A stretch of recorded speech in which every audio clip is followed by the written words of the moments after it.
And we are live. Sweet. Cool. I think, well, let's do a quick check. Do we have any viewer mail? Yeah, we got a few letters. I picked one out here. Okay. All right. Sandy Beeman. Sounds familiar. Sandy Beeman. Yeah. Okay. Huh. Dear Shayne, he's your son. You can't keep pretending that he isn't in your life. You owe me. Okay, you know what? Never mind. We don't have any letters. No viewer mail. No viewer mail. Abort. Abort. Arcade.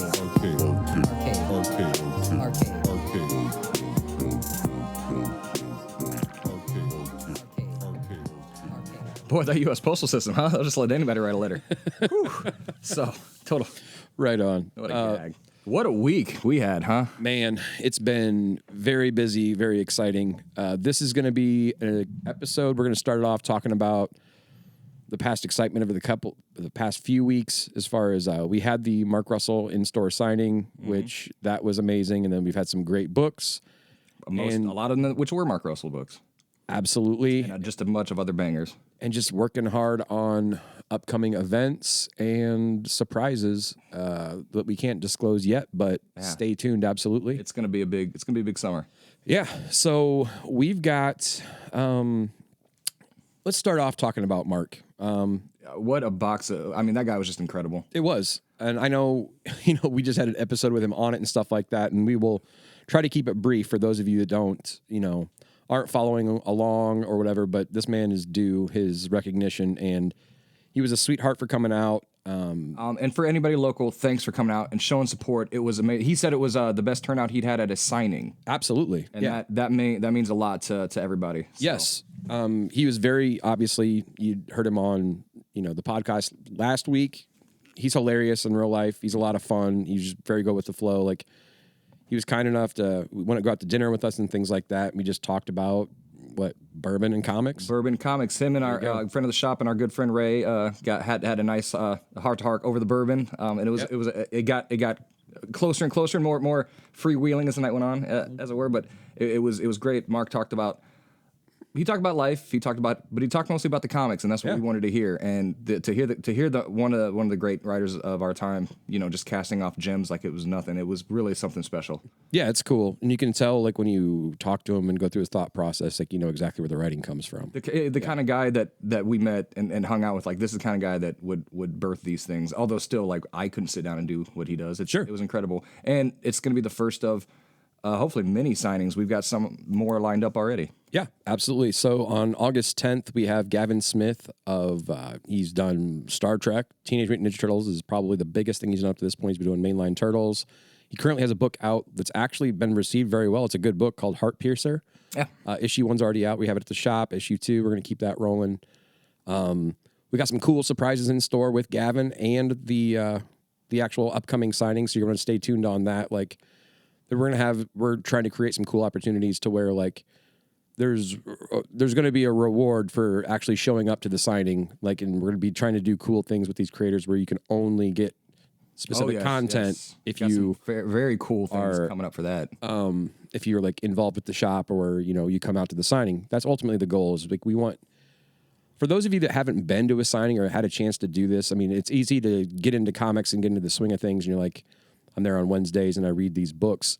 It's and I've been thrust back into this whole world recently since the shop started. And that is that there's a disconnect there where these are all people and they're stuck in a room and they do this and they cross their fingers and hope for the best that people are enjoying it. Yeah. And then there's so much joy as a fan meeting that person. And then you've seen it on the other side of those people getting out of that locked room. Yeah, and seeing the fruits of their labor. And that's something we don't realize. Even at Chicago Con, these huge major creators are thanking us. Well, you're the ones reading it, and that we don't know. We send it out into the ether, and we don't know if it's getting read. And that's the whole point. We're in these locked rooms doing this because we hope you read it and we hope you enjoy it. And then, seeing a bunch of people. Plus, with Mark Russell, it was a day of everybody just fawning over how great he is. It was, who doesn't love that? It was fantastic. Yeah. And so here's to more to come, and that's as decent a segue as any to. Well, no.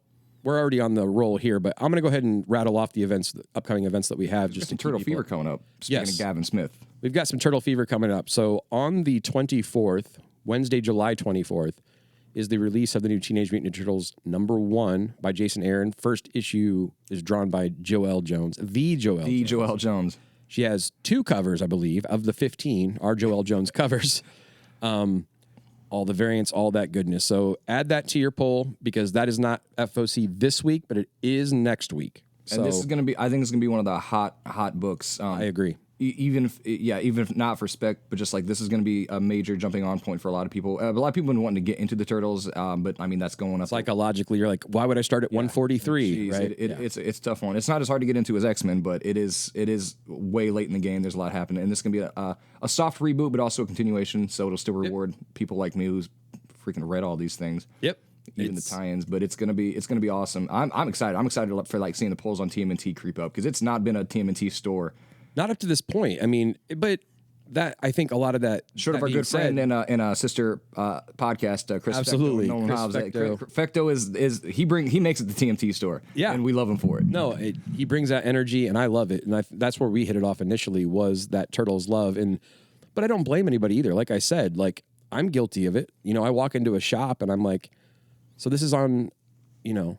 Imagine being a brand new person walking into a shop and you're like, I like Superman. You're like, well, here's Action Comics. It's only at almost 1,100 issues. Yeah. It's like, you know, let's just jump right in. Let me explain the continuity up to now. Right. So I get it. I mean, we're approaching. This is the 40th anniversary. There's 40 years of Turtles. That's half as long as Superman. I mean, that is a feat. That is insane. Crazy. Well, a little less than half, but that's still a lot. It is crazy to think that man, they'd be over the hill by now. Yeah. Man, they'd have the AARP They're waking cards. Up. They are officially at the age they are waking up with back problems for no reason. Yeah.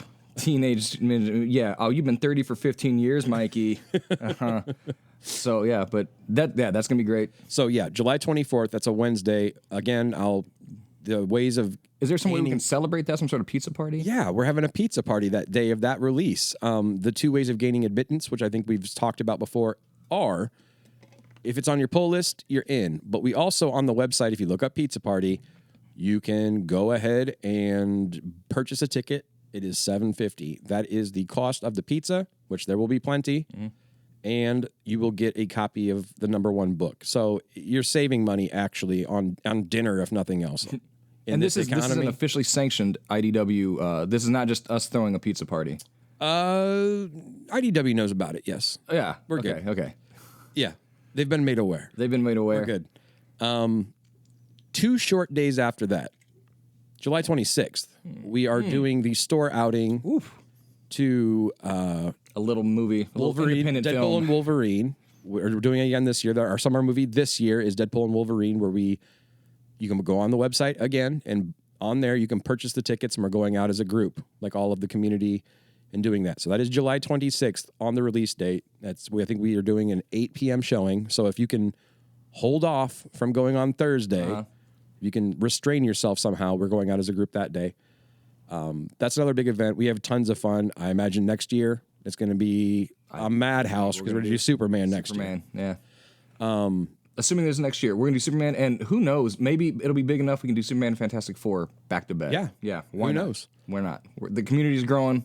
Why not add a couple extra showings? Absolutely. So that was July 26th. That takes us into August 10th. Yes, that would be the next thing for Gavin. So pay attention there. After that, it gets a little dicey as far as me being able to say anything as far as exactly what's going on, but there are other things. Pretty exciting announcements coming up. Yep, in the works. Making some major moves. Craig's been out there. Knocking on doors. Yeah. It's been pretty exciting to see what kind of magic we can spin out of straw. So yeah. We just started yesterday our Whatnot channel. Oh yeah, and that was a success, right? Yeah, it was not too bad for a first time. I felt like an idiot, but I'm not a streamer, but we're gonna do what we can do. So for those of you listening that were wondering, you had my camera ready brother there, who's notoriously outgoing. He has some good jokes though. Did he? Yeah, we're pretty funny guys. My favorite one was when we're about 3/4 of the way through the show, and he just tells people, he's like, if anybody's interested in our playlist from tonight, from the music, we can send it to. I was like, okay. All right. It was pretty epic start, though. We started it off with Let's Go Crazy. Like the camera turns on and it's that organ. There we I'm go. like, okay, yeah, all right. I'm in Dearly the mood. beloved. Yeah, dearly beloved. It was amazing. So So the Whatnot, I want to make sure I plug that. We are the Arcade Comics on Whatnot. I believe we're going to start off 2 shows a week. We're going to do Mondays. We're going to do Fridays. We'll get better as far as making themes on things, but do yourself a favor, and if you have not used Whatnot before, if you click on our link that we placed on Facebook, that gives you a free $15 to spend at one of our shows. So if nothing else, just to check it out, sign up, go through there. If you see something up to $15, they're just giving it to you for free as an incentive to go through there. Like that's our referral link, which is cool. We had a lot of fun. We're going to keep it rolling, and I think it's going to be a good way to kind of, increase our community. I'm going to try to make it like a little bit like streaming a little bit of insight into the fun we have at the shop. We've got plans for giveaways and things like that on there too. So I think short of the podcast, that's all I want to do is plug. Well, and there's some special guest stars coming up. We're trying to get Paul Bettany on the Whatnot. We're trying to get amazing. The Vision. Yeah. We're looking to get a very popular character actor, John Goodman. We're talking to people, see who we can get for the Whatnot. And I don't think we've done this before because I will admit one of my shortcomings on all of these different projects is I run around and I do them, and I never ask for help as far as from the community and things like that. I have to do this at this point and plug it. I was going to make a joke about you not having any shortcomings until you said that, and I was like, oh yeah, except for that really big one. Right, it's terrible. So social media is not one of my strong points, and it's pretty much a necessity. So, however, I'm going to ask people now. I know there's a lot more people that listen to this than like actually follow or give comments or give ratings and things like that. So a way to help us build this channel, if you enjoy this, tell a friend, but going into Apple and marking it 5 stars or leaving a comment, if you listen to it on Podbean or whatever, however you do it, follow it. Coming into the store, coming into money. Right. Personally. Doing all of those things as far as likes and, shares and things like that really helps us as far as like... We've got a great community in the shop that we built. Yeah. And if we could grow it online... Absolutely. Keep it, and then, grow it everywhere, in every which way, yeah. And for those of you... We also have a YouTube. I don't know if we've even mentioned that. It's the Arcade Comics YouTube. Like all of these. I am so excited to start saying click, like, and subscribe. Oh my! I will let you say the first one. Give me 1 second. I'll tell you, everybody. We have the Arcade Comics on YouTube, and if you're enjoying this content, click like, subscribe. It really helps to grow the channel. And make sure you punch that bell so you're notified when we upload. Yeah. So man, that was great. Yeah. I think I'm going to go ahead and stop it there. We're really excited about all the things we've got going on. It's just been a week, man. It has been. And we're just trying to get more people to get involved in these social media campaigns. Like, that's another thing. I'm sorry. I want to give a shout out to Lunar. I don't know if they're listening or not, but Lunar did a lot of work. When we had Mark in, they had us out there. We gave him a tour, which is kind of mind-blowing when you see that many books. We had been there before because we pick up all the time. You're especially in the warehouse at the end of Raiders. It's the Fortress of Solitude, man. That's what it is. Actually, that was Mark. Mark said looks like the warehouse at the end of Raiders. I was like, yeah, except all your books are what's in these boxes. Right. And it was so surreal to walk with Mark Russellin, and they're pulling out books that he wrote. Like, right. Yeah, that's neat. Okay. I'm also a guy. And then, but yeah, Juan and the guys were. They came out a lot of great. They came out to do the little before promo. we opened. Yeah, the next time they did a promo video. I don't know if you've seen it. Like we've had a lot of hits on it as far as the Instagram channel, and then I think upcoming they still have to release it, but they did a sit down interview with him, which was fantastic. I've not seen that yet. Yeah, I think they're still they were doing editing and stuff like that. I saw the promo video, but it'll be up there. So you guys want to see Craig's handsome mug in an interview? Check out that promo vid. Yeah, looking all awkward, my hands in my pockets. I'm also on it. You did. You were. I was pretty good. I was not. I was fine with how I came out. Sure. I mean, I thought since I was shaking, you like, and then he wrote the 1-Star Squadron. Yeah, it was a good time. But yeah, thank you to Luna. They did a great. They did really supporting. Okay, I promise. When I asked if I could have just get a handful and walk out with it, they were like, "No, that's not how it works." So, well, I'm gonna see if I can order it at least. That's good. But it was a good time. No, it's this week has been at the beginning of Raiders. Speaking of which, trying to stay ahead of that boulder. It's what it Yes, yeah. It's been crazy, but it's been a lot of fun, and I think that will take us to actually talking about books. Oh yeah. You want to talk about some books today? Absolutely, because I mean, and we'll keep we'll use Mark Russell again as a segue because this is a monster week for Mark Russell, and we didn't plan it that way, but Well, technically it's last week now, but yes. Dang it! I just came up with the best Alfred Molina joke, but it was way too late for the Raiders thing. All right. Okay. Anybody listen, come in and ask me what I was going to say, and I'll tell you.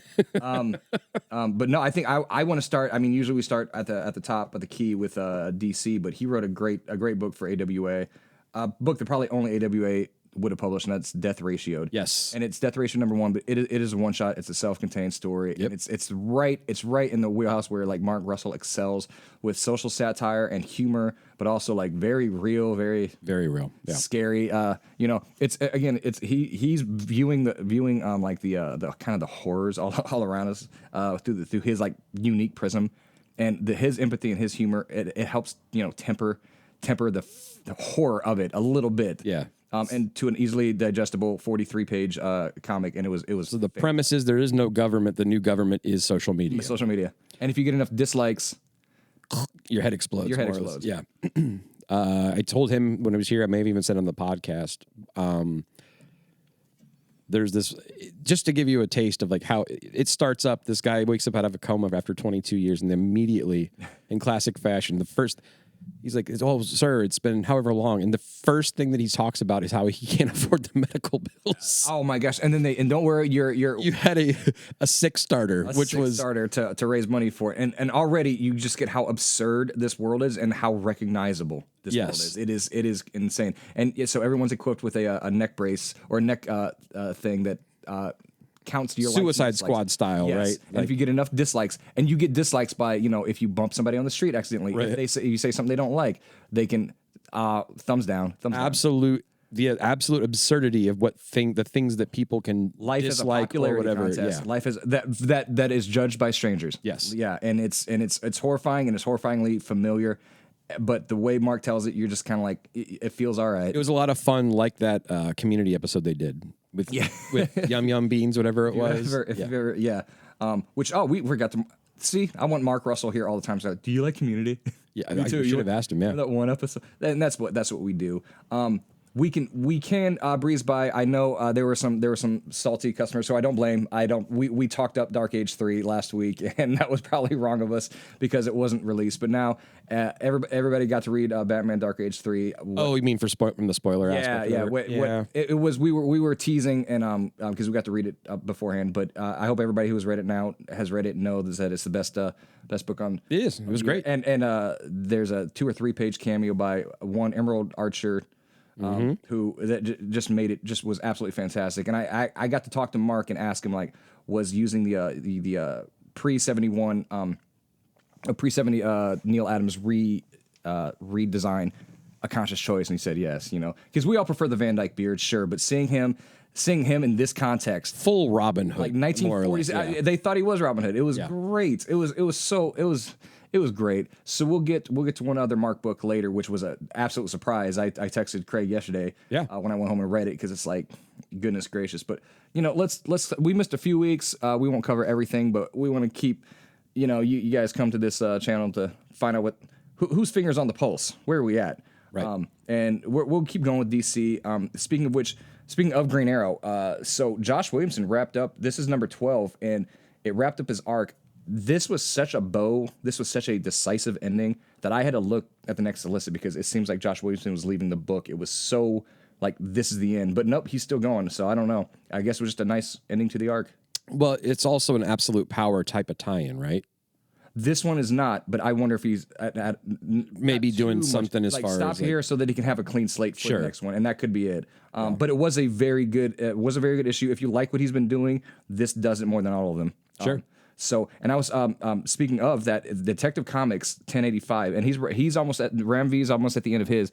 If you like what he's doing, I think this is the most fun issue really he's had. Yes, okay, because this run has been great, but it's been heavy, fun. Yeah, it's been heavy. It's been insightful. It's been I've really liked where they've taken it, but it's really been like fun. This one was kind of a delight. Batman's back, and he wants to take back his city, whether his city wants it or not.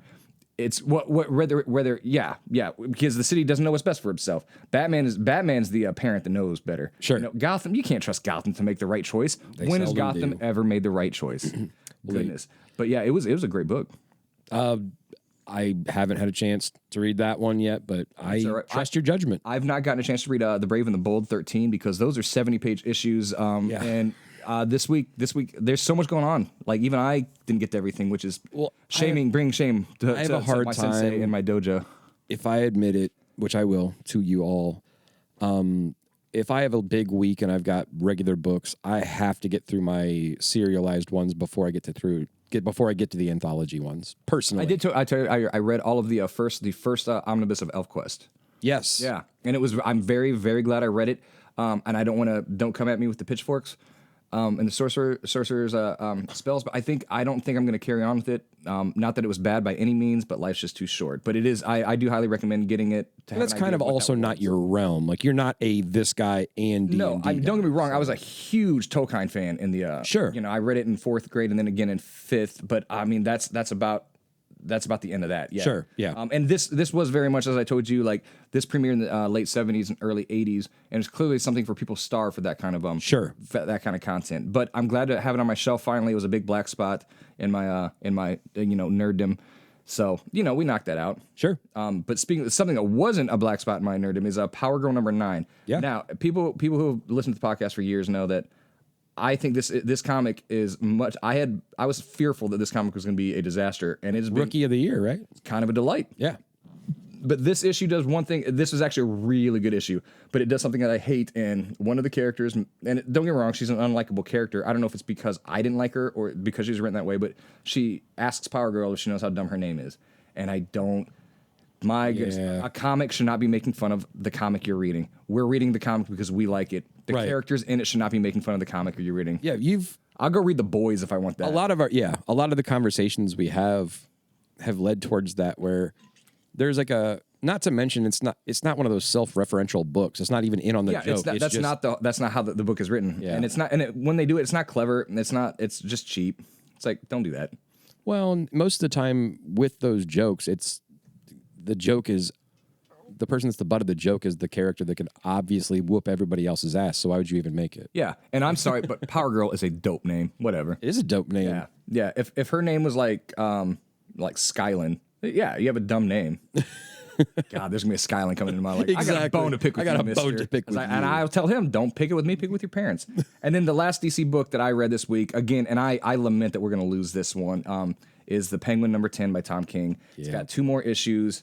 This is the penultimate issue. He said he wanted to go 80 or 100 issues with this, but the sales just weren't there. And I do lament it because this is one of the best books on shelves. Sleeper. Everybody online saying it's the sleeper. Like if you haven't read it, but now they're going to read it, and now it's already too late, and that's that's how it goes. We'll get a nice blocky trade, and it'll be in a hardcover, and it'll be good. But to think what we could have had watching Penguin build his criminal empire, watching him be underrated and play everybody like, I'm just the kooky guy with the umbrellas. But wasn't Wonder Woman also that week? Wonder Woman 9? Wonder Woman 9 was last week. That's what I'm saying. So was Penguin. Mixed up. Penguin was this past week. Wonder Woman 9 was the week before. Yeah. And we didn't need to tell you of which Wonder Woman 9 will be going further. I'm sorry. Apparently, no, not at all. Wonder Woman 9 is doing gangbuster numbers. And you know what? The week before, we'd be remiss if 2 great series wrapped up. Anybody who's reading these knows how great they were. One, it was a sleeper, and one was not. The sleeper was Batman First Night by Dan Jurgens and Mike Perkins. Yep, just a win of a book all around. Came out of nowhere, knocked it out of the park, added something to the Batman mythos. Book that I wasn't excited about. That once I read the first one, I could not wait for 2 and 3. Yeah, it speaks for DC Black Label, and it speaks for the format as a whole. Yeah, the bigger art, the bigger whatever. Yes, it's great.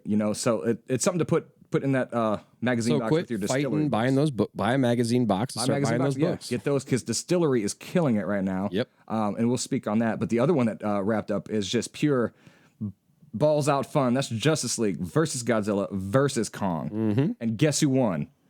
The Justice League. I think. Are you kidding? Yeah, it was super great. It was so much fun. You have to admit, though, it was pretty badass seeing Kong with a lantern. Right? Oh my gosh. It's just, dreams do come true. It was. I had to tell DC that I had a terminal illness just so they would do that. I cannot. Then they bought it hook, line, and sinker. Didn't even follow up. It's crazy. You're like, no, you don't. Yes, we know it's stupid. We're doing it for this kid. Yeah. we probably should all he joke wants. about that. No, it's fine. Well, I didn't specify what it was. I told sure. I told him I had botulism. That's their fault for not following up. Nothing. Just blind, but that's the good folks at DC.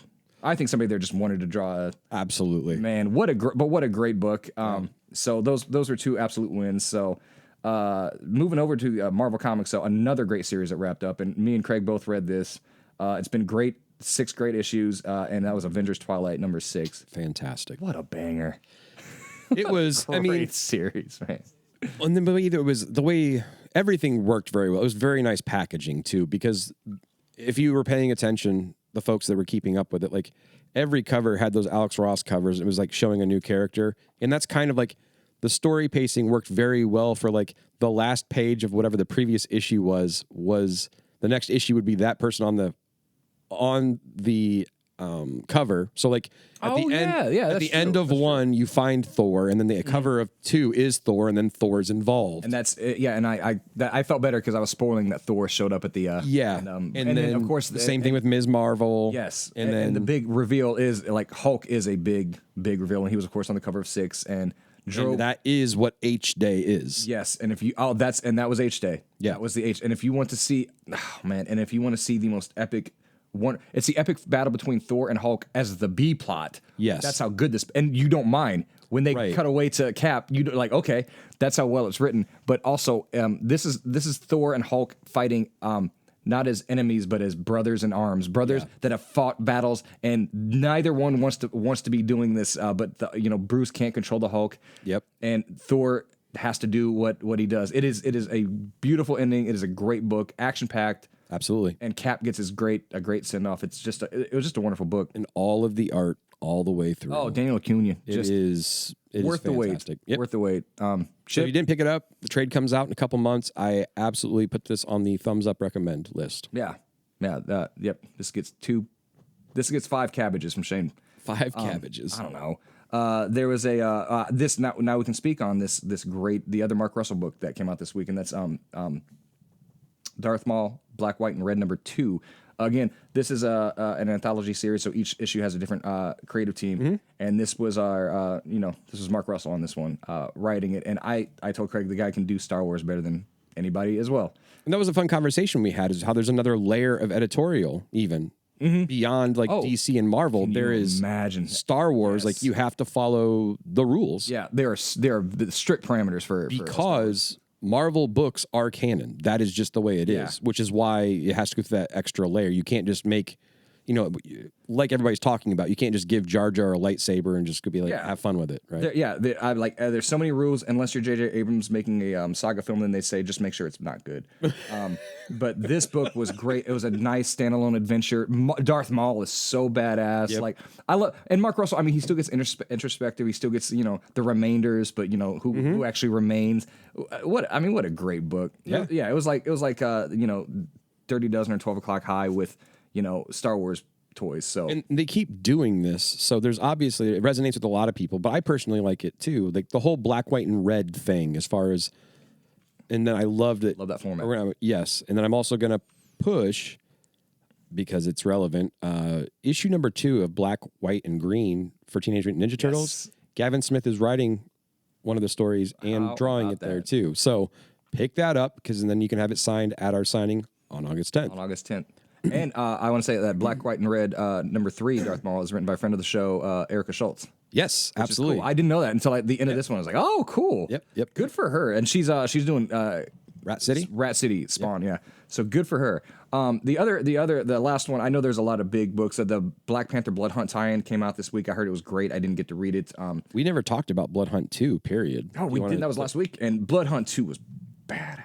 It was. I'm digging Blood Hunt series. This is awesome, and what a great visually. We didn't talk about. Did we talk about Blood Hunters? with Did Mark not. Russell's, That was the fourth book we didn't think yeah, of. Mark Russell's 10-page story in Blood Hunters with Hawkeye. Yep. And it was old Clint. I thought it was fantastic. Clint with the mustache. It was amazing. And the most clever way to take out vampires you can imagine. I won't spoil that one because I don't think everybody's picked that up, but Sure. it is clever. It's funny. It's it makes you wish you were a New Yorker. Yeah. A great book. But yeah, no, the Blood Hunt books have been great. Yeah, and they've been. My understanding is there's, because we had that retailer call with them and things like that. Yeah. There are real stakes that are coming out of this. Yes. Like there are going to be things that persist. And I think this will roll into whatever the next event is. And yeah, it doesn't seem like they're just leaving this to go. They're not doing it just to do it. Well, I mean, I don't know. It's weird. I mean, I don't want to spoil anything because there's been some movement as far as characters being vampires or not, or killed or whatever else, and I don't know the answers. But yeah, there's been it's been at the very least interesting. It's going to be very interesting to see how they back out of it if they do. Actually, you know what? I'm gonna hit the hat trick. Speaking of friend of the show, Feral number 3. Yeah. Local Man 10. Yep. And then right before I came here today, I read Uncanny Valley number 2. Fantastic. So book. Tony Fleeks. Yeah. Tony Fleeks it is a great book. I'm glad you made me read that because Uncanny Valley number 2 is an absolute blast. No idea where that thing's going. It's weird. No. I don't know how to describe it. It's just off balance. You're having fun, but also you don't feel great. You're not It's on. honestly, like that first issue was like if you were to transport yourself as a child and explain a Looney Tunes episode to somebody like it was real life. And then find out that your grandpa's a Looney Tune. Right. Like that's your reality. It's weird. At first it sounds fun until you really start to think about it, and then it's terrifying. This is terrifying. This is not what. Very, very, very good book though. Yeah. Amazing art, amazing story. Yeah, Tony Fleeks writes that one. He writes Feral with our friend Trish Forstner doing the art. Just a great series. I'm excited for this one. This one's gonna read great in a row, like all together, because it is. I love reading them month to month, but it is Pacing's great though too. Pacing's so good. Yep. Yeah, they just move. And then Local Man number 10, he's doing the art for Tim Seeley. Tony Fleeks he wears many hats. Absolutely. Fantastic. And it's Local Man number 10 was great. Anybody who's living life, which I think most of you are, knows that there's ups and downs, and it's good to know that even the superheroes go through it too. Yep. And if you are of a certain age, it's good to know the Image superheroes go through it too. It's good to know like the Cyberforce and Youngbloods. Every day is not great. Can you imagine what grunge is going through now with that Gen Xer when he looks in the mirror every morning? Now he's out of shape. It's awesome. Yeah, he's Such working a cool at like premise a dealership. too. You talked about it's that. a great Local Man is great. Crossjack, right? Yes. Crossjack. So yeah, those are great. Are we going to move? You want to talk about Image then? Did you do Rook and Redcoat? I did Rook and Redcoat. Rook number 2. Yep. Whew. But okay, so we'll circle back to Redcoat because Rook number 2. This book came out. This is the one that I thought was not going to be. Sure. I thought it'd be the chore, and this thing is just a blast. It is. This It's amazing. book is so much fun. And also, like I thought it was going. The end of this one, it's all right. That was a setback, but I guess it is issue 2. We gotta figure out where we're going, and also, maybe the planet isn't uninhabitable. I really like this. Jeff I'm Johns, intrigued, man. Yeah. I'm Johnsing for more. And Redcoat. Redcoat here, they added the plot. They added some, Yes. it thickened very much because the first one was so fun, so light and breezy. Like, hi, I'm Child Einstein. Like, hell yeah, I love Baby Einstein. It was awesome. But this one, we're building some stakes. There's a villain presents itself. I can't wait to see where it goes. But polls are going up too, so it is resonating. Polls are It's going awesome. up. And speaking of, we got the Geiger hardcover that's coming out next week. Comes out next week. That's a beautiful whammy boy. It absolutely is. Yeah, it's Very reasonably priced too. Actually. All the Ghost Machine things seem to be they're trying to keep costs value down. Yeah, and you are getting value. These books are long. The art's beautiful. The writing is incredible. It's Jeff Johns like he's 25. It's good. Yeah, he's firing on all cylinders. I really liked it. I didn't get to read as many of the Image books as I wanted this week. Sure. There were a few that I missed. Not too many. Well, should we save the one big one for the end or? Well, we could talk about Rick Remenders now. We want to do a Rick Remender episode At some point. We've been trying to pull it together for a while, but Rick Remender, I think I'd say the book of the week. For current week? Yeah. Let's save that because I do want to go back. We never talked about Ultimate Spider-Man 4 and 5. Oh, that's right. That's right. have to go back and talk through Because I those. was gonna the Ultimate Spider-Man 5. Yes. Yeah, this little known title. I don't know if anybody knows about this, but Marvel did they restarted the Ultimate Initiative. Jonathan Hickman. He's a small time writer. Up and coming though. I hear he's doing some things. They threw him on this rinky-dink Spider-Man, Fledgling book. and it's pretty good. So 4 was the one, and these was two. the date, right? 4 was the date Okay. where you show up and it's Gwen and Harry, and it was kind of like, I don't know. I don't know even. Okay, so Chichetto is not on art for these two, which is That's his what it presence. was. It's a little different. Okay. but he's back for 6, so it's not bad because I feel like these 2 issues. I kind of want to put 4 and 5 together since we're talking about it that way anyway. Yeah. they were both kind of set up very dialogue heavy, but not a chore at all. Interesting. Like 4 was so dialogue heavy, but yet the subtext was what. Yes. It was like what wasn't being said, what wasn't being. Yeah, like the looks that they were communicating. It was very interesting. And I love how the Harry motives? and Green Goblin is still in that spot where you're like, I don't know that I believe it. Yeah. And you have to walk. That's a tightrope that he's walking because it's like we're all kind of trained to know, it's going to be this thing. Yeah. But it's Harry been set up in this world where the Green Goblin is like the one fighting the corruption. You're like, he's the good guy. Yes. So very much so, like both things are still happening, and I'm waiting to see which way it goes. Yeah. I have no idea what's going to happen with this book, and I love it. But each book is an absolute delight. It's a feast for Spider-Man fans, especially people of it's giving me everything I've wanted from a Spider-Man book for years. And a good shout out because next week the Ultimates #1. Ultimates #1. Dennis Camp from 21st Century Man fame. They got talent. Yep. 21st Century Man was a breakout book last year. Not a bad cover in the group. No, my gosh, They're the all covers are amazing. gorgeous. And he could have written his own ticket, and now he's doing the Ultimates. So I'm excited for what I can't wait to see. What I haven't had a chance to read it yet, but the premise of this one is like we have the individual books. Like we've got Black Panther, we've got Spider-Man, we've got X-Men. This is kind of like the team that like Tony and all that stuff that kind of brought the powers for those individual books of how that was set up.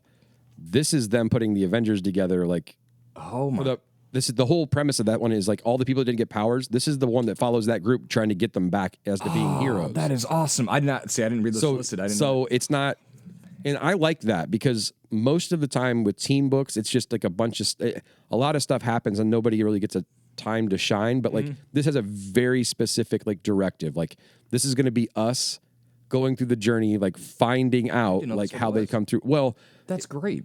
and did you get a chance to read the Free Comic Book Day one? Yes, I read that one. Where he ends up being there's like this charred thing, and you're led to believe that like it was like Wolverine or something, and it's actually Human Torch, right? It's like You're like, this is brilliant. So then now he's in the mix. So like more of that, please. we've not seen what the first family is. We in have this universe. no idea, and this They is didn't where, get their powers.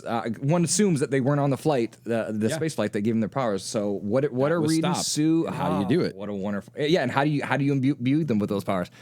It is crazy. Like folks that have listened to this for decades know that DC is where my heart is. But we love Marvel. We love Marvel. Absolutely. And it is great to see Marvel driving books, and also like I'm so excited to be excited about Marvel books again. Yeah. Speaking of which, X-Men 35, which I do believe is the last one. Yes. It comes out Tuesday. Again, not a bad cover in the bunch, but Yeah. There's a beautiful wraparound cover. Kind of everybody loves a group shot of the X-Men.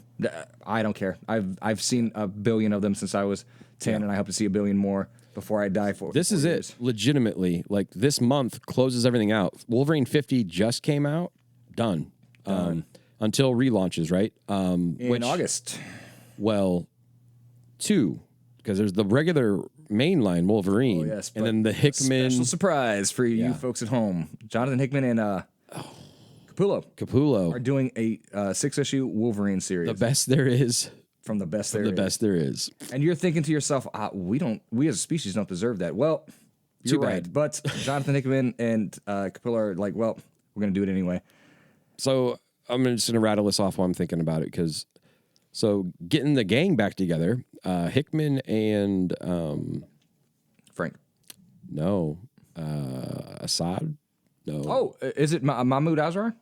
No, Neil the Francis Yu. Alien versus Oh, the alien. Oh my God. Avengers. Hickman's doing a Aliens versus Avengers book, which like Hickman can prepare you, a fine filet mignon, but he can also scramble you some eggs. and they're both going to be delicious. I think it's going to be awesome. So it's the same team up as did Secret Wars. Yes. It's going to Assad. That's what it is, right? Assad, Yeah. Assad Ribic. Sorry. Yep. Assad Ribic. Yes. Assad Ribic, Oh my I'm sorry. gosh, these great. No. He finds these incredible pencilers. So put that on your poll. I'm glad that you mentioned X-Men, and I'm going to say this now. I'm going to try to release this today so it actually means something. X-Men #1, the actual Jed McKay written, Stegman drawn X-Men #1. FOC is tomorrow. If it's on, put it on your polls today because there's no more time for that. That is the first book that's being launched in the relaunch, followed by Uncanny, followed by the third one, Exceptional, or whatever it's called, I think. Mm-hmm. And then also third, and then X Factor. X Factor and the rest of the books. X Factor by Mark Storm. Russell. Yep. Yeah, Storm, Wolverine, All those. Nyx. X-Force, Nyx, Marrow, Phoenix. Strong Guy. Yep. Lila Chambers. There's a lot of X. There's a lot of X-Men. And everybody's going to get a book eventually. Yeah. Artie and Leech. For sure. Sorry. So no, that's great. No, because it's been, guys, there's probably been as exciting times to be in comics, but it feels great. Very exciting. It feels like we're riding a wave right now. Yeah. And we are just, it's just fantastic. Uncanny Valley #2. I want to talk about Dawn Runner #3. Okay. Ram V. Again, like I said when the first one came out that, I thought reading it, I thought it was very simple. It was very beneath Ram V. It was a lot of fun. And then at the end, like the last page, flips it on his head. 2 kind of goes with that a little bit. 3, you start to see what he's doing. And I think Ram V might be a freaking genius. Yeah. This book is fantastic. It is. I don't want to. Anybody who's seen Frequency but wanted it to be better and have Giant Mech, this is the book for you. Yeah. I remember seeing Frequency and thinking like this would be better if it was written better and had giant robots. And now finally, 20 years later, there you go. And both star Dennis Quaid. There's so many things that Ram V is doing. He thinks about things in a different way. Like Rare Flavors wrapped up. And just quietly went into the night, and that was a brilliant book. Yeah. And then I've actually not got to read the One Hand, which came out this week. That's how busy it's been. Yes. Which is too bad. But no, Dawn Runner #3. It's not too late to jump on. And it's just an absolute. It's a delight to see what this guy's doing each week, and to see how Ram V has a great take. He's like Mark Russell, but anybody who has not like Mark Russell, but anybody has a very, when you read it, only this person could have written this. Right. Only Tom King can write a Tom King book. Creature from Black Lagoon's been fantastic. Creature, what a great and a good take on that. Like it's not just a straight, I like that Tinian did a kind of a traditional vampire movie. Yeah. But this was not. For sure. So we've got. Do you want to take the opportunity now to talk about this week's book of the week, or do we have any more you want to go over? Well, hold on. Let me check. 'Cause I think something else wrapped up. Hellblazer was 2 weeks ago, but it was the best, maybe my favorite cover of the year, where he's on the top of the list. Because Hellblazer, right? Currently, the Hellblazer thing is him going through southern United States, getting into things, mixing it up. Anybody who's seen it's very True Detective season 1 reminiscent about that, because there's bodies buried there, and Constantine doesn't care where the bodies are buried, but the bodies that are buried care about Constantine. They perk up when they see him. I got a good. Somebody is killing the children 37. I don't need to like pump up this book, but it is better than it's ever been. And what he's doing you had now, mentioned that before. He was the last arc he was writing for the arc. And yes. The last 2 or 3 issues, he's been writing individual issues, individual stories, and you forget how great this world that he created is. Yeah. You forget how great of a character Erica is, and how much you like seeing her succeed, seeing like her overcome travails, and it's been great. Like, and seeing when James Tynion just knuckles down and just writes a great issue of his premiere series. Sure. Just like Blue Book 1947 just wrapped up. And was issue 5? It was 5. Yep. I think and again with the promise for more, and that's always good. But I think we can segue into our book of the week. Sure. An Image comic from 2 weeks ago, the Holy Roller #6, which if you guys aren't reading the most fun book, this is this year's Peacemaker. Yeah. This is like we want to have a lot of fun. We have characters that we care about and we love, but we're also gonna have some balls out fun. So yeah, Remender and Sandberg are doing that one, right? Remender and Andy Sandberg, and it's like, what if Remender and Andy Sandberg wrote a book about a Jewish ex-bowler pro bowler who now wants to fight fights Nazis. anti-Semitism, fights Nazis with tricked out bowling balls. Absolutely. But would be- that wasn't the book of the week this week. That we were just giving a shout out to that. Well, that was 2 weeks ago. So, 2 weeks ago, yep. But Remender coming back hard this week with I think my favorite book of the week. I read this. It was an absolute delight. Craig read it before me. Loved it. I'm like, I can't wait.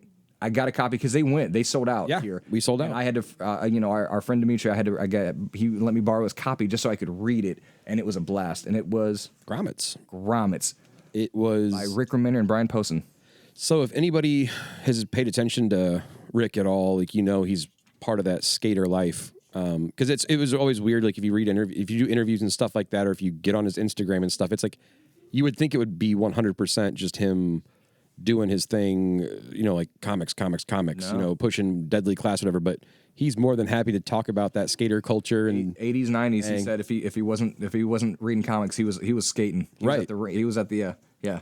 And this book is very much in that voice, in that time. Like this book was directed by Richard Linklater. It is amazing. This book was there's people that try to trace the 80s, but you can tell don't know what it's like Stranger Things. And then there's a book like this where it's like Jesus. I feel like I could put on Billy Squier right now and people start bobbing their heads. Well, and the badass part about it, like the cover, even that 1 in 10 with the 7-Eleven in the background, it's like that just takes you right there. And you know that space. It's just a hang. Like you see them there, they're just hanging, right? Hanging, man, this is what you do after school. You and your skater friends, you hang. You try to find something you can skate. And we talked about this earlier too about yes, it's low stakes, kind of, but it's like the stakes of the comics. Like, will he crush this half pike? Will he crush this sick move? But like you said earlier, to us, these skaters, like that is everything. Is everything. That is the meteor coming towards Earth. Like, and it's like you can feel it. It's one of those Daniel Warren Johnson vibes. Very in the much. sense where it's like you can tell it's got that heart, but it's also just kick ass. Man, it's drawn with such heart. And so the main characters, two friends that meet up and bond over skating. What are their names? Rick and Brian. Oh wow, that's the crazy. Creative team, and it is written with so much love. It is drawn with so much love. Like it comes through. I felt great after reading this book. Absolutely. It was like this is what we again we read comics every weekend. Every few weeks, and now it seems like every week we get a book like this. Yeah, and that's one to look out for. I did attempt to reorder. We'll see if I get more of them in. I believe there's going to be like a second printing, hopefully coming up here shortly, and then and Remender is a guy who has gotten better and better at his craft. It's like in the '90s when like a director could make 3 or 4 okay movies before he got it. And Remender did that with like I really like Crawl Space. I really like the other one. Something weird girl, something like that. But then he wrote but like I told Craig I read a book called In League that he wrote 8 or 9 issues this week, and I didn't like it at all. I saw what he was doing, but there was promise there. And as he's gone on, and as he's done, Fear Agent, Black Science, the Scumbag, Tokyo Ghost, Class, Tokyo Ghost, 7 to Eternity, all these books, you see him getting better and better. And I mean, he's been a master for years now. Anybody who's read. And can do his world building and step right into Marvel canon. Right. Yep. This is the guy. He's done Punisher Max. He's done X-Force, and this is the guy who followed up Ed Brubaker, Captain America. And people can say, but he put him in another dimension and gave him a son. It was super weird. And I'd be like, you just described a comic I'd like to read. Absolutely. So now, like, I mean, for the last Low, he wrote a book called Low that was great. That did not get too much eyes on it, but. Anybody who's read anything by Remender in the last like 10 years know this is a guy at the top of his form, peak performance. I mean, the books are great, and he always gets the best artists doing their best work. I was going to make a comment on that for the art on this. It is very. It's like nothing I've ever seen, by the way, in a Remender book because it's not photorealistic. It's very cartoony. Mm-hmm. But it's fantastic art. Absolutely and it is perfect for the subject matter. Absolutely. And this is Remender also has a Napalm Lullaby that's only on issue 3. Yep. And who's doing the art on that? It's somebody great. It's Bengal? It is Bengal, right? Yep. It's Sean Gordon Murphy-esque too, and it works for that thing. And does he have a 4th one that we're forgetting? Currently, Sacrificers. Yeah. The Sacrifice. It's one of the best books. Which is so good. Yeah. It's fantastic. Yeah, and also like I thought the Sacrifices was gonna have a short shelf life because it was like I thought the story was very very simple, and then like around like blew 5 or 6 wide it open. blows wide open. You're like you're in the hands of somebody smarter than you. Like Remender knows what he's doing, and again the art on that's great. We're gonna do a deep dive on Remender pretty soon, but suffice to say, I need to go back and do some. It's waiting on me. I need to do more research as far as like rereading things so it's more fresh and I can speak to it. Well, heck, I have not read Fear Age in years. Well, I just got the recent hardcovers. I picked them up and I was waiting for that to come out to read it again, and then I'm like, okay, and then I need to find the time for it. But yeah, because 50 other things come out all the time. And it's a swift moving stream, and Absolutely. we do this because we love it. We do it for you. the hard work. It's as painful as it is Of reading these amazing wonderful comics books. every week. But no, and sure. you do it in every like this week alone. You get Avengers Twilight, you get Ultimate Spider-Man 5, you get Grommets, you get Detective Comics 1085, you get the Penguin, and then you get Batman Dark Age #3. Actually, I guess that's the book of the week for me, but it's not fair. I think it's my favorite. I think it's the best book written this year. But Grommets is the book of the week. Absolutely. Yeah. I agree. Let's have 2 books of the week. That's fine. These are the independent book of the week. There. We solved it. Yeah. Grommets and Batman Dark Age #3. If you guys want to be fuller, more complete people, if you want to fill that hole in your soul that your children, your wife don't, then these are the 2 books you need to read. Absolutely. Yeah. I've been saying it to all the customers. And I think with that, we can probably call it, right? Yeah. This week? Yeah. We just wanted to check in. We wanted to rustle up some content. Rustle up some content. That's the name of this one. Mark Russell. Okay. I didn't know if anybody, I'm coming with my A game. There we go. All right. Until next time. Until next time. Thanks, everybody. Bye. Bye.